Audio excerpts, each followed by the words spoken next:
A intrusión laboral podemos definila como acción a introducirse nun posto de traballo sen cumprir os requisitos para poder exercela. É considerada un delito e unha acción máis perigosa do que parece. Cando xa unha noticia deste estilo, na prensa ou noutros medios non se dá tanta importancia. Non obstante, son frecuentes os casos sobre intrusión, como por exemplo relacionados cos servizos sanitarios, médicos, enfermeiros, impostores que sen coñecemento ningún tratan a persoas enfermas, poñendo en risco as súas vidas.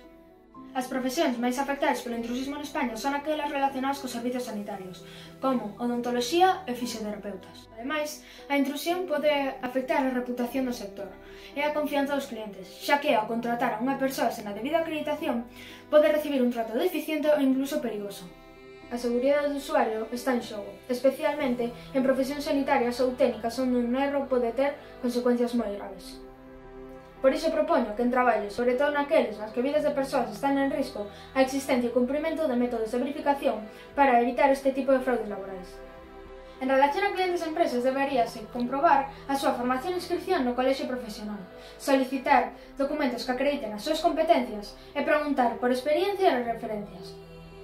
E por último, en relación a administracións públicas, reimplantar controis máis rigorosos e realizar inspeccións periódicas en sectores onde a intrusión laboral é máis frecuente.